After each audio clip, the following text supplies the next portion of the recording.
The crystal chandeliers of the Golden Heron cast a fragmented, shimmering light across the pristine white tablecloths, creating an atmosphere that was designed to intimidate as much as it was to welcome. For Minho, a man whose reputation in the city's underbelly was whispered with a mixture of reverence and terror, this opulence was nothing more than a stage set. He sat in a high-backed leather booth near the back of the restaurant, his posture rigid, his dark suit tailored to perfection, concealing the tattoos that marked his allegiance and his history. He checked his watch, a heavy platinum piece that cost more than most people earned in a year, and his jaw tightened. He knew exactly what this was. His lieutenants, a group of ambitious young men who mistook cruelty for strength, had organized this lunch under the guise of expanding social horizons, but Minho knew the truth. It was a test, a prank, a way to see if the stoic boss would crack when presented with a situation they deemed humiliating. They were watching from the bar area, their laughter barely suppressed behind crystal tumblers of whiskey, waiting for the woman they had selected to walk through the doors. They expected him to be angry, to storm out, or perhaps to mock the date to maintain his hard-edged persona. Minho took a sip of water, his eyes scanning the entrance. He had spent a lifetime reading people, predicting their movements before they made them, and he was tired. He was tired of the posturing, tired of the violence, and tired of the shallow loyalty of men who only followed him out of fear. He expected a woman who was perhaps loud, or someone they had paid to be obnoxious, someone designed to clash with the refined atmosphere of the French restaurant. The heavy oak doors swung open, and the hush that fell over the front of the house was palpable. It wasn't the silence of awe that usually accompanied a celebrity.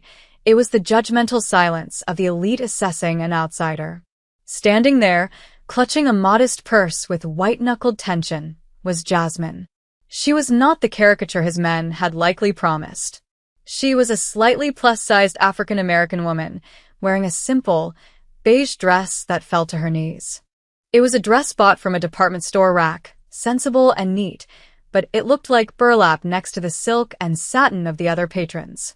She hesitated at the maitre d's podium, her eyes wide and darting around the room like a deer that had wandered into a wolf's den. From his vantage point, Minho saw not just her appearance, but her spirit. He saw the way she smoothed the fabric of her dress, a nervous tic that betrayed her terrifying anxiety. He saw the way she took a deep breath, steeling herself against the invisible waves of judgment rolling off the nearby tables. His men at the bar were nudging each other, covering their mouths to hide their snickers. They saw a punchline. Minho saw a human being walking into a firing line. He felt a sudden, sharp spike of anger, not at the woman, but at the world that made her feel so small before she had even spoken a word. He watched as the maitre d', a man with a nose so upturned he seemed to be inspecting the ceiling, looked at her reservation name on his tablet with a sneer. Jasmine whispered something, pointing toward Minho's table. The maitre d' sighed, a theatrical gesture of long-suffering patience, and began to lead her through the maze of tables. Minho did not look away. He kept his gaze fixed on her, his face unreadable, waiting to see if she would run or if she would walk the gauntlet. As Jasmine navigated the space between the tables, she felt the weight of 100 eyes pressing against her skin. The restaurant smelled of expensive truffle oil and old money, a scent that made her feel nauseous with insecurity. She had almost canceled this date 3 times that morning. Her friends had told her she was crazy to accept a blind date at such a high-end place, especially one set up through a friend of a friend she barely knew. But there was a part of her, a small, hopeful ember buried deep beneath layers of self-doubt, that wanted to believe in fairy tales. She wanted to believe that maybe, just maybe, she deserved a seat at the table. However, as she passed a table of socialites who fell silent and tracked her movement with critical gazes, that hope began to curdle into shame. She felt too large for the narrow gaps between the chairs. She felt the fabric of her beige dress pulling tight, and she imagined seams bursting, a nightmare scenario playing out in her head. She spotted him then. Minho. He was terrifyingly handsome, with sharp cheekbones and eyes that seemed to hold a darkness she couldn't quite place. He looked like a statue carved from obsidian and ice. Panic flared in her chest. This man was out of her league. He was out of her universe. She slowed her pace, her heart hammering against her ribs like a trapped bird. Surely there was a mistake. He was probably waiting for a model, someone tall and willowy who drank champagne for breakfast. Jasmine looked toward the exit, the instinct to flee nearly overwhelming her legs. But then, Min-ho did something that stopped the room. He stood up. In the world of fine dining, and in the world of the Mafia, respect was a currency, and standing for a guest was a sign of high honor. The snickering from the bar died down instantly. Min-ho buttoned his suit jacket with a fluid motion and waited, his eyes locking onto hers. He wasn't looking past her. He was looking at her. Jasmine forced her feet to move, each step feeling like she was wading through molasses. When she finally reached the table, she was breathless, not from exertion, but from the sheer emotional toll of the walk. "Hi," she managed to squeak out, her voice trembling. I'm Jasmine. "I think we're supposed to be having lunch." She braced herself for the rejection, for the look of disappointment, for the excuse that he had an emergency phone call. Instead, Min-ho nodded, a slight bow of his head that was culturally ingrained but deeply personal in this moment. "I am Min-ho," he said, his voice a low baritone that seemed to vibrate through the table. "Please sit." He gestured to the chair opposite him. He didn't wait for the waiter to pull it out. He reached over and adjusted the chair for her himself. As she sat, she felt the plush leather swallow her, offering a momentary comfort. She risked a glance at him. "I almost didn't come in," she admitted, the words tumbling out before she could stop them. "I feel a bit." Underdressed, Min-ho looked at her beige dress, then at the flashy, sequined gowns of the women at the next table. "Elegance is not about the fabric, Jasmine," he said quietly. "It is about the carriage. You hold yourself with more dignity than anyone else in this room." The arrival of the waiter broke the fragile bubble of connection that had started to form. He was a tall, thin man with slicked back hair and an expression that suggested he had just smelled something unpleasant. He placed the menus on the table with a little more force than necessary, the leather covers slapping against the wood. He turned his body significantly toward Min-ho, effectively giving Jasmine his shoulder. "Good afternoon, sir," the waiter said, his voice dripping with sycophantic oil. "May I start you off with the wine list? We have an excellent vintage Pinot Noir that just arrived." He completely ignored Jasmine, treating her as if she were an empty chair. Min-ho didn't reach for the menu. He sat perfectly still, his eyes narrowing slightly.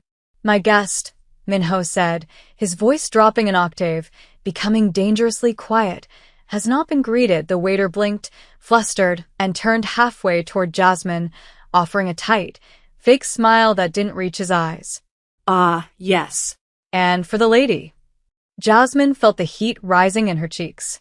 She picked up the menu, trying to hide behind it. The prices were astronomical. A simple appetizer cost more than her weekly grocery budget. She scanned the list, her eyes blurring. I'll just have the garden salad, please," she whispered, trying to make herself as small and inexpensive as possible. The waiter let out a short, sharp breath, a scoff disguised as a cough. "A sensible choice," the waiter said, his tone dripping with condescension. "Perhaps with the dressing on the side? To keep it light." The implication hung in the air, heavy and toxic. He was mocking her weight, openly and cruelly, under the guise of service. Jasmine's grip on the menu tightened, her knuckles turning ashen. She wanted to disappear. She wanted the floor to open up and swallow her whole. She looked down at her lap, blinking back the tears that were threatening to spill. "No," Min-ho said. The word cracked like a whip. The waiter froze. Min-ho slowly closed his menu and placed it on the table. "She will not have the salad. And she will not have the dressing on the side." He leaned forward, his dark eyes boring into the waiter's soul. "We will have the chef's tasting menu. The full 7 courses. With the wine pairing," the waiter stammered. "Sir, that is a very substantial amount of food." Min-ho's hand moved on the table, a subtle twitch that his enemies knew meant violence was imminent, though here it was restrained civility. Are you implying my guest cannot enjoy a meal? Or are you implying that your kitchen is incapable of serving us? The waiter went pale. No, sir. Of course not, sir. Min-ho held the waiter's gaze, his silence far more terrifying than any shout. Bring the wine list, Min-ho commanded, dismissing the man with a wave of his hand.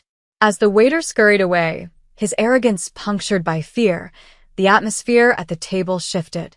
Jasmine let out a breath she felt she had been holding for 20 years. She looked at Min-ho, really looked at him, searching for the mockery she was used to finding in men's eyes. She found none.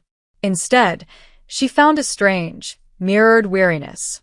You didn't have to do that, she said softly, her hands unclenching from the napkin. I'm used to it. People like him. They just see what they want to see. Min-ho reached for his water glass, the crystal catching the ambient light. That is exactly why I had to do it, he replied. Disrespect flourishes in the dark. When you shine a light on it, it withers, he paused, looking at the scars on his knuckles, remnants of a life she couldn't possibly imagine. Besides, he added, his voice softening, I suspect you have fought enough battles alone. Tonight, you do not have to. The arrival of the first course brought with it a sensory shift that seemed to insulate them from the rest of the restaurant. The plates were works of art, delicate arrangements of scallop and foam that looked too beautiful to destroy with a fork. Jasmine hesitated, her insecurity flaring again as she looked at the array of silverware flanking her plate. She felt the familiar prickle of panic, the fear of using the wrong fork and confirming everyone's bias that she didn't belong. Min-ho, sensing her hesitation without looking up, picked up the outermost fork. He didn't make a show of it. He simply began to eat, signaling the correct path without a word of instruction. Jasmine followed his lead, the first bite melting on her tongue, a burst of flavor that was startlingly intense. As the meal progressed, the tension in her shoulders began to dissolve. They spoke, tentatively at first, about safe subjects, the weather, the city, the food. But the artificiality of small talk quickly eroded under the weight of the genuine curiosity they felt for one another. Jasmine found herself talking about her job as a pediatric nurse, about the children who didn't care what she looked like, only that her hands were gentle and her voice was kind. She spoke of the exhaustion of caring, of the emotional toll of holding space for others' pain while often having no one to hold hers. Min-ho listened with an intensity that was disarming. He was a man who was used to people talking at him, pleading, bargaining, lying, but rarely did anyone talk to him with such unvarnished honesty. He found himself sharing fragments of his own truth, carefully edited but emotionally resonant. He spoke of the burden of expectation, of being born into a life where weakness was a death sentence. I am surrounded by people, Min-ho said, tracing the rim of his wine glass, yet I have never felt more isolated than when I am in a room full of my friends. He glanced toward the bar, where his lieutenants were still watching, though their laughter had died down, replaced by confused whispering. They couldn't understand why their boss was engaging so deeply with the woman they had meant to be a punchline. We are both judged for our exteriors, Min-ho continued, his eyes returning to Jasmine. They see you and assume you are weak or undisciplined. They see me and assume I am a monster or a king. Neither of them bothers to check if there is a person breathing underneath. Jasmine felt a lump form in her throat. It was the first time a man had ever equated his struggle with hers, validating her pain rather than dismissing it. It's heavy armor to wear, she whispered. It gets so heavy, Min-ho nodded slowly. Yes. But tonight, perhaps we can set it down. The spell of the evening was fragile, held together by the thin thread of their growing connection, and it was about to be shattered. From the bar area, Dae-young, the ringleader of the prank and Min-ho's second-in-command, watched with growing irritation. The joke was supposed to be over by now. Min-ho was supposed to have made an excuse and left, or, at the very least, he should be sitting there in stony silence, enduring the humiliation. Instead, he looked engaged. He looked human. This did not sit well with Dae-young, whose entire worldview relied on the hierarchy of dominance and superficial power. He downed the last of his whiskey, the amber liquid fueling his bravado, and slammed the glass onto the bar. He's losing it, Dae-young muttered to the others. He's actually entertaining her. It's embarrassing. He adjusted his silk tie, smoothed back his hair, and decided to intervene. He would force the issue. He would remind Minho of who he was and, more importantly, remind Jasmine of who she wasn't. Dae-young strode across the dining room floor, his gait arrogant and claiming space. The sound of his heavy footsteps approached their table like a gathering storm. Jasmine felt the shift in energy before she saw him. Minho's face, which had been open and relaxed, suddenly hardened into a mask of granite. Dae-young stopped right at the edge of their table, looming over Jasmine, ignoring her presence entirely to address Minho. "Boss," Dae-young said, his voice loud enough to carry to the surrounding tables. "We were getting worried. The boys, and I thought you might need an extraction," he laughed, a harsh, barking sound.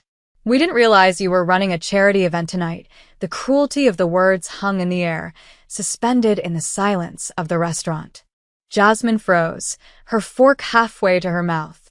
The blood drained from her face, leaving her ashen. The word charity echoed in her mind, confirming her worst fears, that this wasn't a date, it was a setup, a joke. She looked at Minho, her eyes wide with betrayal and humiliation, waiting for him to laugh, to join in, to reveal that he had been part of it all along. Minho did not look at Dae-young.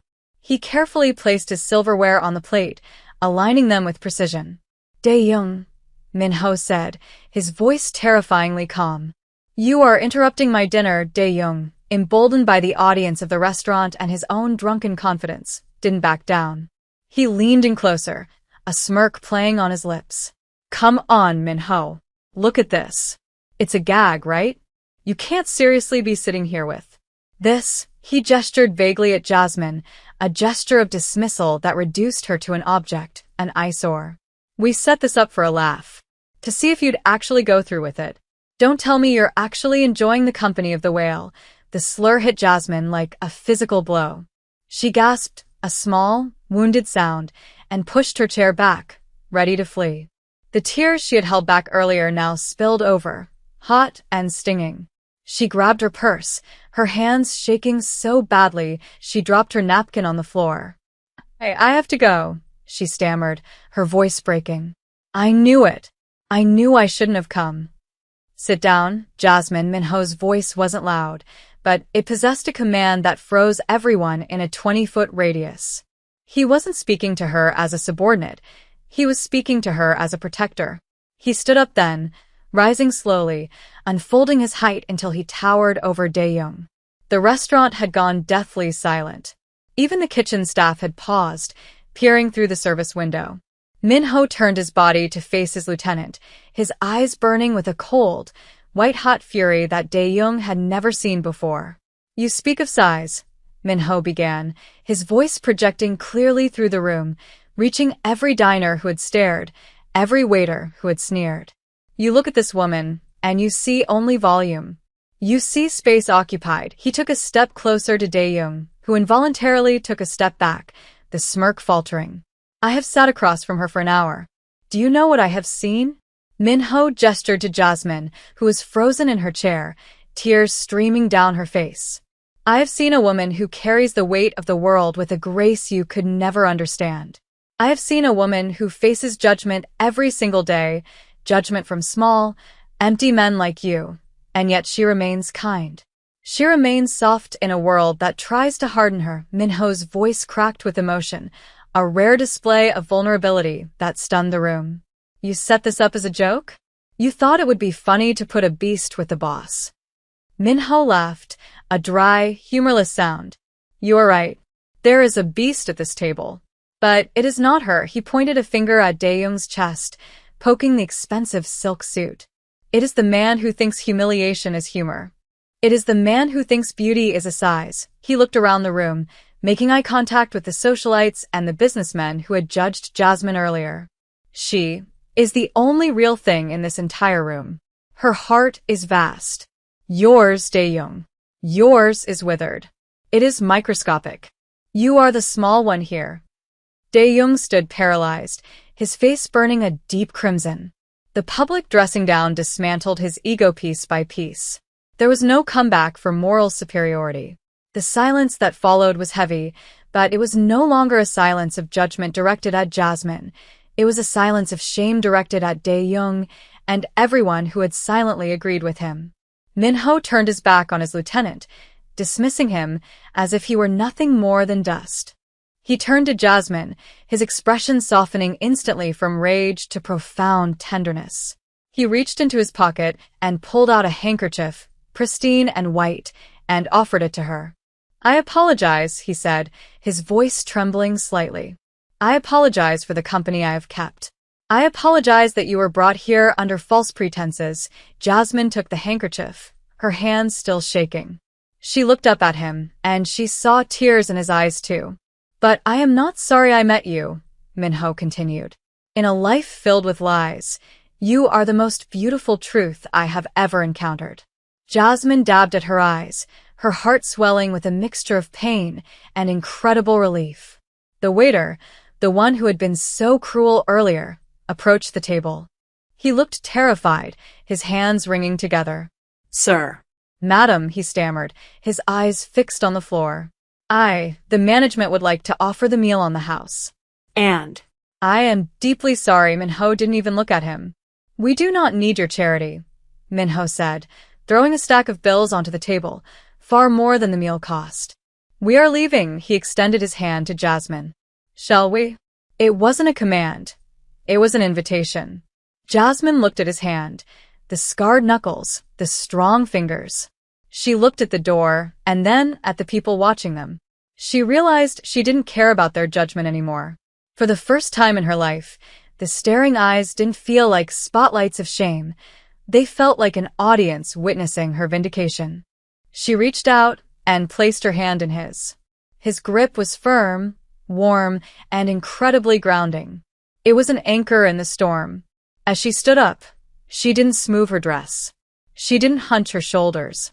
She stood at her full height, lifting her chin.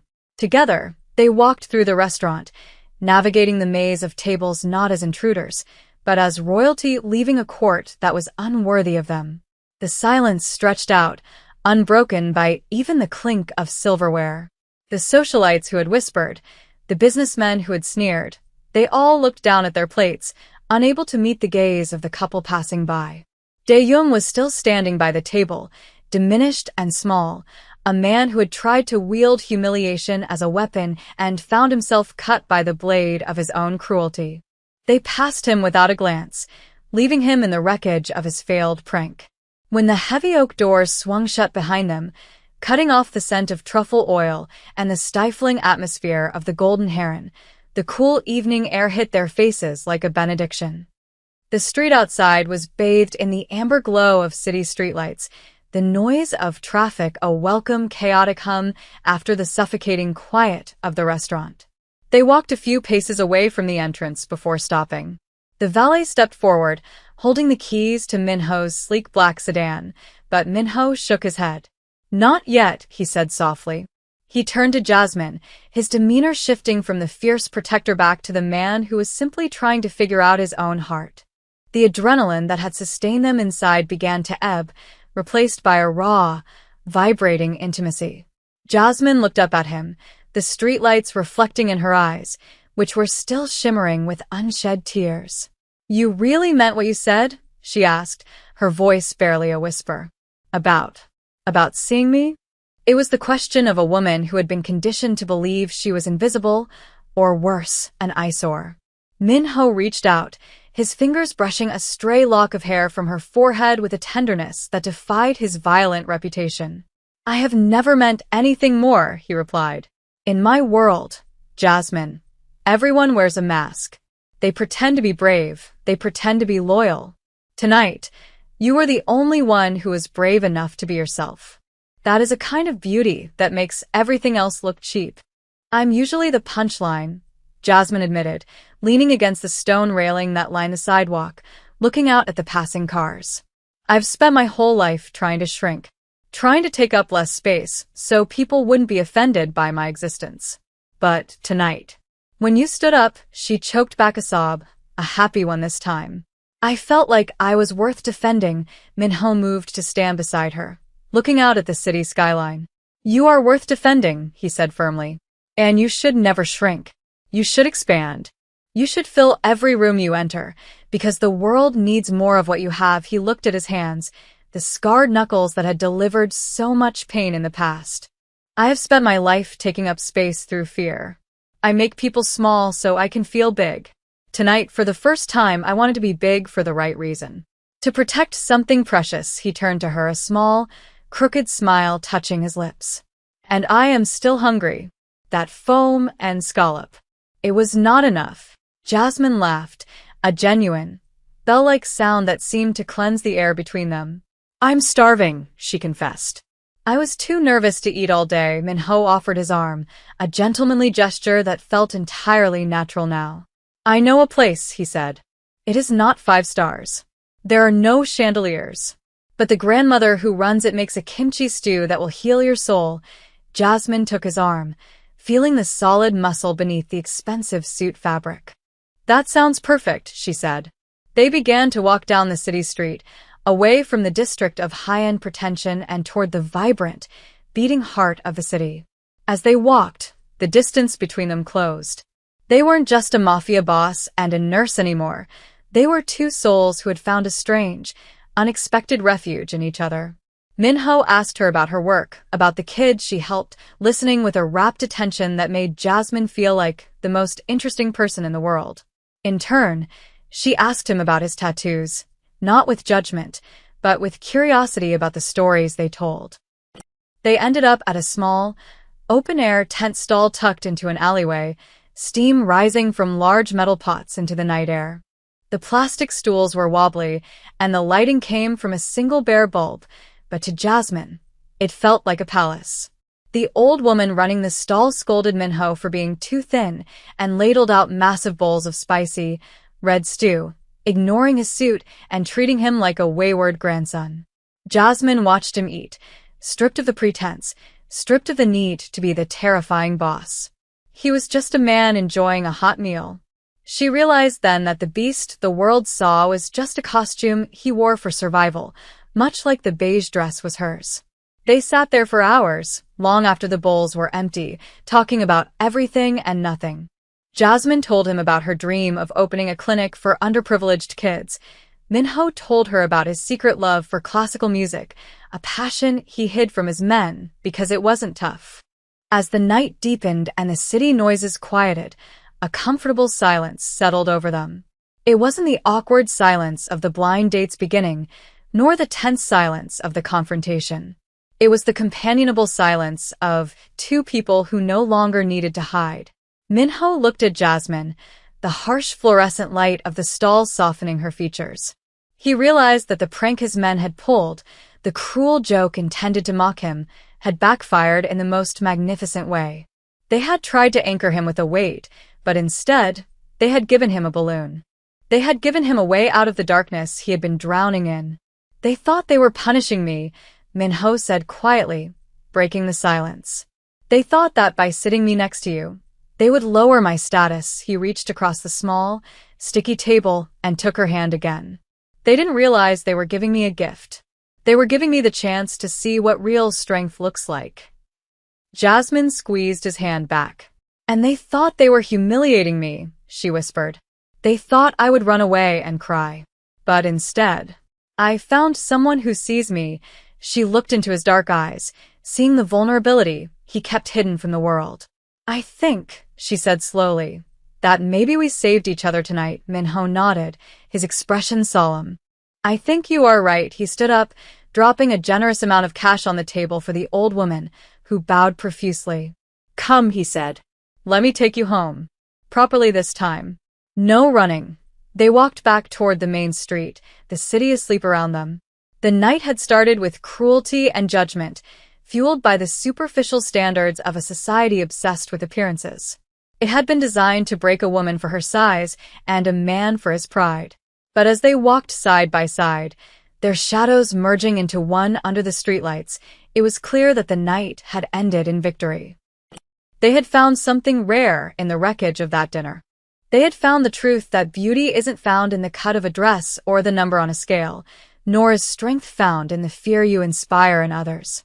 True beauty is the courage to be vulnerable, and true strength is the willingness to stand up for dignity, even when the whole room is laughing. As Minho opened the car door for Jasmine, he didn't care about what his lieutenants would say the next morning. He didn't care about the whispers in the underworld. He knew that he had found something real, something solid, in a world of smoke and mirrors. And as Jasmine slid into the seat, she didn't worry about whether she fit.